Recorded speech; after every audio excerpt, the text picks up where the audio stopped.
Hola, ¿cómo están? Esta es la segunda parte del caso de desaparecidos que regresaron a sus hogares. Si quieren ver la primera parte, les dejo el link en la descripción más abajo y los invito a dejar un like si les gustó el video y suscribirse al canal, así sigue creciendo. Comencemos.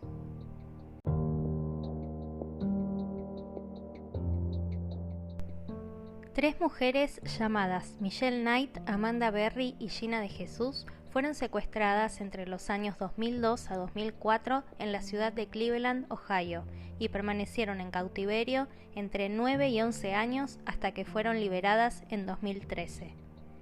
El secuestrador era Ariel Castro, un puertorriqueño nacido en 1961, cuya familia se había mudado a los Estados Unidos para establecerse en Cleveland. Sus vecinos lo veían como un hombre amable y divertido, pero puertas adentro la historia era muy distinta. De acuerdo al testimonio de su ex esposa, Grimilda Figueroa, con quien tuvo 3 hijos, el hombre era violento tanto con ella como con los niños, llegándolos a golpear en numerosas ocasiones, y ella llegó a denunciarlo por lesiones que incluían rotura de costillas, dientes y golpes en la cabeza. No respetaba los regímenes de visita impuestos por el juez luego de que el matrimonio se separara y mantenía numerosos cerrojos en su casa para retener a los hijos. Antes de cometer los raptos, Ariel Castro trabajaba como conductor de un autobús escolar hasta que 22 años después lo despiden por mala conducta. Aparentemente, llevaba una vida normal.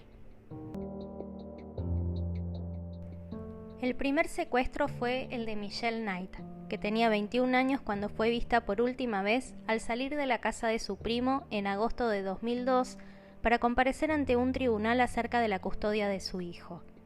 Ariel Castro, que se encontraba al acecho, le ofreció alcanzarla al juzgado en su camioneta y la chica aceptó. Jamás llegó a destino. Su familia pensó durante mucho tiempo que la desaparición de Michelle era voluntaria por temor a perder la custodia de su hijo y no se esforzó en su búsqueda. Algo similar ocurrió con la segunda víctima, Amanda Berry.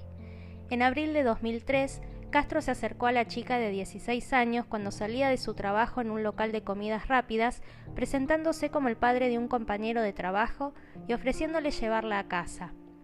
Allí encontraron su dinero y ropa, pero ni rastros de ella, quien al día siguiente cumpliría años. También pensaron inicialmente que había huido, hasta que la madre de la chica recibe una llamada desde el teléfono celular de su hija de un hombre que decía haberse casado con Amanda y que regresaría pronto a casa.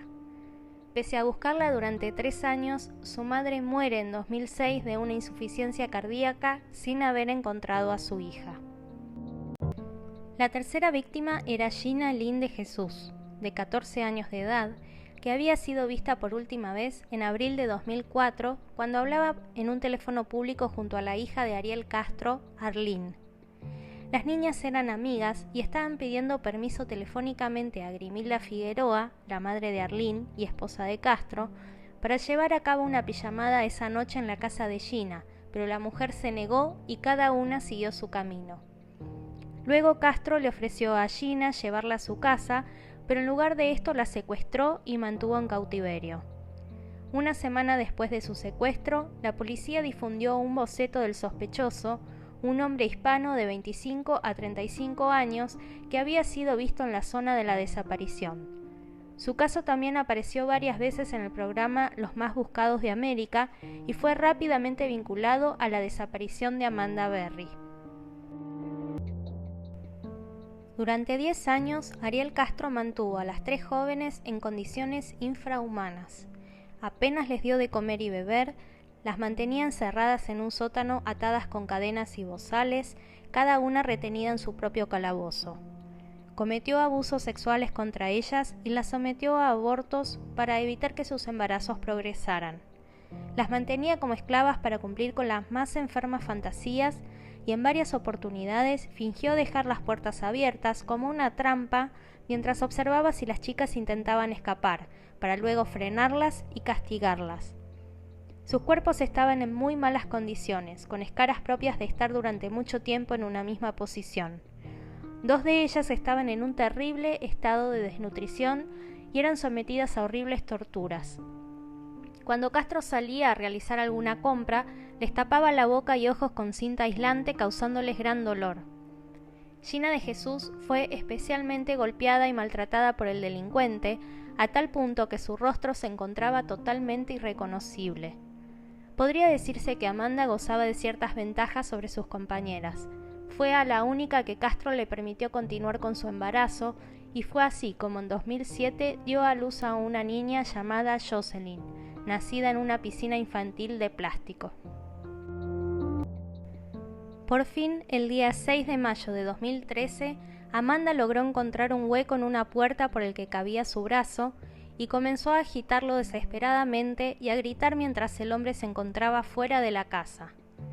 Dos vecinos llamados Charles Ramsey y Ángel Cordero se dieron cuenta de la situación y llamaron a la policía, quienes se dirigieron al lugar y esperaron a que regresara Castro.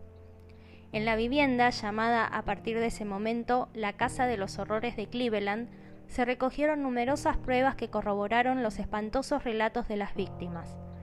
Castro, por aquel entonces de 52 años, fue acusado de 977 cargos de secuestro, violaciones y torturas, 2 delitos por homicidio imprudente por provocar 2 abortos en sus víctimas. Se declaró culpable para eludir la pena de muerte y fue condenado a cadena perpetua. El monstruo de Cleveland fue encarcelado en el Correccional Oriente, pero a pesar de tener protección especial, un mes después fue encontrado ahorcado con su sábana. Las chicas recibieron tratamientos médicos, psicológicos y estéticos tras los años de encierro, y 2 de ellas, Berry y de Jesús, escribieron un libro titulado Esperanza, una memoria de supervivencia en Cleveland.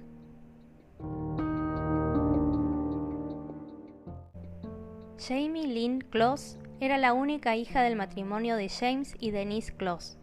Tenía 13 años cuando el 15 de octubre de 2018, un hombre de 21 años llamado Jake Thomas Patterson ingresa a la fuerza a la casa de la familia con una escopeta y una máscara de esquí, hiriendo de muerte al padre.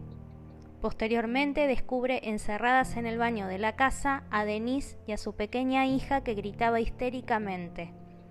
La mujer había logrado establecer comunicación telefónica con el 911, aunque no pudo hablar, pero el operador pudo escuchar los sonidos extraños a través del tubo descolgado. Antes de salir de la casa con Jamie, el hombre dispara de muerte a Denise. Coloca a la niña en el maletero de su auto y la lleva a una cabaña propiedad de su familia en una zona rural a 110 kilómetros de allí, en Gordon, Wisconsin, donde la mantiene cautiva. Las autoridades llegan al domicilio solo 4 minutos después del llamado, pero Patterson ya se había alejado.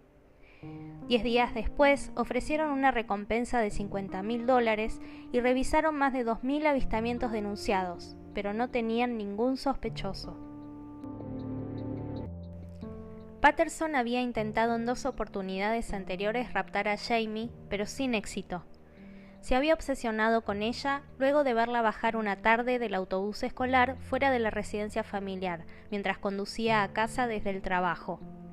Era un joven tímido, callado y evitaba por lo general a las personas, prefiriendo en cambio pasar tiempo jugando en su computadora. Mantuvo durante 88 días cautiva a Jamie debajo de una cama y cuando recibía visita de familiares o salía de la casa, la cubría con ropa y pesas para que no intentara moverse. Pasó la Navidad encerrada y amenazada de muerte. En la tarde del 10 de enero de 2019, Patterson informó a Close que se iría por un par de horas, encerrándola debajo de la cama como era habitual. Una vez que el hombre se fue, Jamie logró apartar los objetos alrededor suyo y salió con la poca ropa que tenía fuera de la casa, donde se encontró con una vecina que paseaba a su perro, que la reconoce por los informes de búsqueda de la televisión. Al rato llega la policía y gracias a la descripción que la niña hace del vehículo del delincuente, se arresta a Patterson cuando éste llega nuevamente al refugio. Él reconoce haber matado a los James y Denise Close y secuestrado a su hija Jamie. En mayo de 2019 es sentenciado a un máximo de 2 cadenas perpetuas consecutivas sin posibilidad de libertad condicional. Natalia Kampusch nació en Viena, Austria, el 17 de febrero de 1988 y es la tercera hija de Brigitte Zirny y Ludwig Koch. Sus padres se habían separado cuando Natalia tenía 5 años. Al momento de los hechos, la niña tenía 10 años y recién había regresado de pasar unas vacaciones con su padre. El 2 de marzo de 1998 se dirige hacia la escuela en la ciudad de Donnerstadt, pero nunca regresa a casa. Al principio se pensó que la niña había desaparecido voluntariamente como producto de las discusiones con su madre, pero luego 2 testigos afirmaron haberla visto subir a una furgoneta blanca con las letras G o GF en la placa, lo que indicaba el distrito de donde procedía el vehículo. Buscaron por varios meses e inspeccionaron más de 700 camionetas, pero sin resultado. Incluso el secuestrador, Wolfgang Priklopil, fue interrogado, pero descartado como sospechoso, ya que carecía de antecedentes penales e informó que utilizaba la furgoneta para el traslado de escombros para construcción en su casa.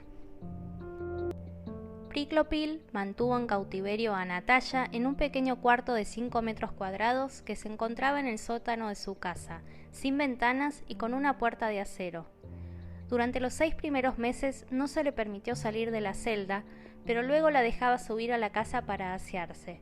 Pasados 2 años tuvo acceso a una radio para escuchar noticias del mundo exterior y a los 7 años recién pudo salir accediendo al jardín de la casa. El secuestrador educó a la niña mientras duraron sus 8 años de aislamiento, proporcionándole libros y lecciones, pero la mantuvo amenazada de muerte si se le ocurría pedir ayuda a alguien. Pasaron gran cantidad de festividades como Navidades, cumpleaños y Pascuas como si de una familia se tratara. El 23 de agosto de 2006, la joven se encontraba en el jardín de la propiedad limpiando el vehículo de su secuestrador, cuando en un momento de distracción de este aprovecha para escapar. En el camino se cruza con una anciana a la que pide ayuda, con gran temor de ser descubierta. Finalmente hacen la denuncia a las autoridades y Natalia es trasladada a la estación de policía, donde confirma su identidad. Se encontraba en un buen estado físico, aunque mantenía el mismo peso que tenía al momento de ser secuestrada 8 años antes y solo había crecido 15 centímetros.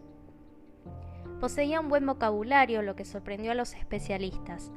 Su captor, Wolfgang Priklopil, fue intensamente buscado, pero antes de ser aprehendido se suicidó saltando a las vías del tren en las afueras de la ciudad de Viena.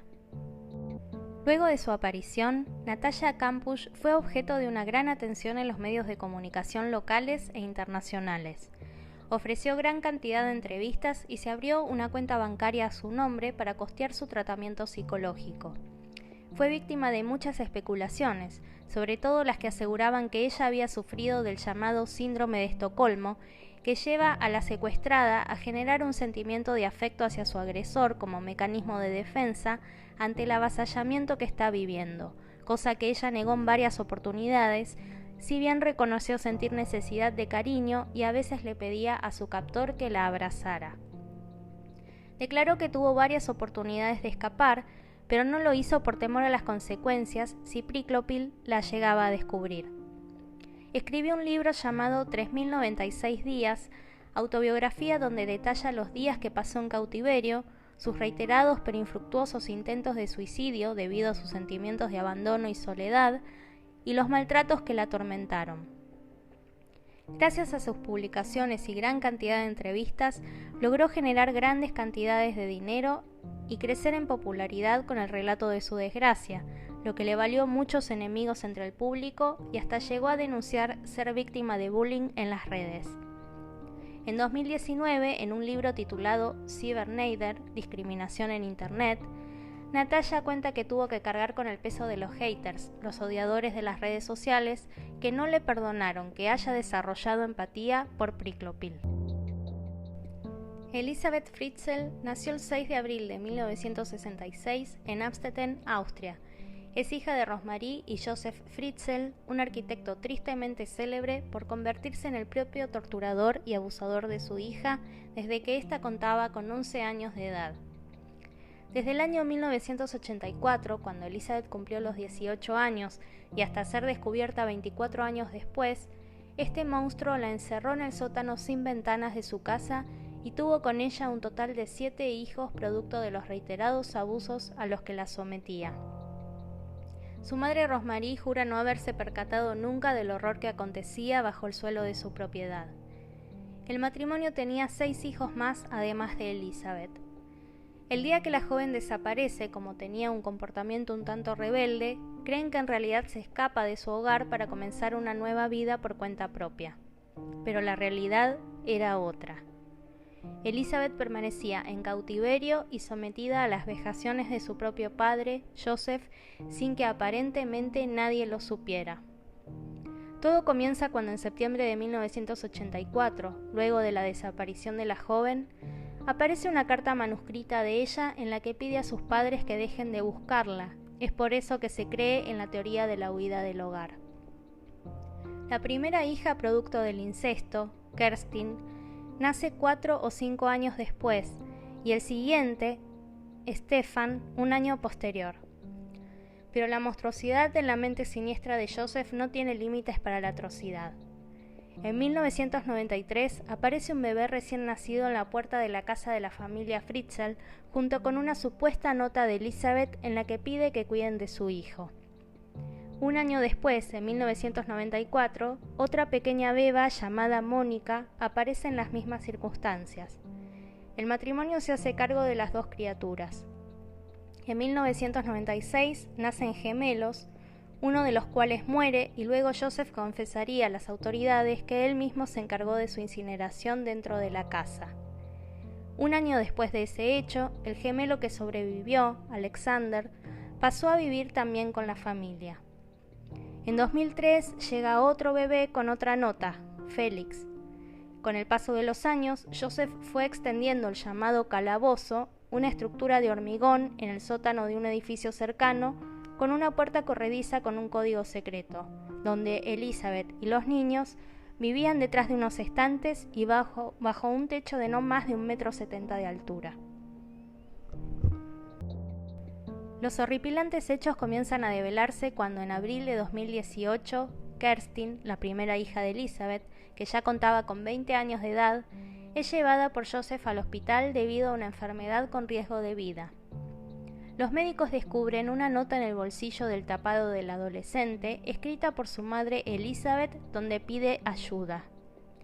La policía interviene en el asunto y descubren que Elizabeth vive en cautiverio con sus hijos Stefan y Félix, y descubren los abusos a los que había sido sometida por más de 24 años, mantenida drogada y maniatada permanentemente.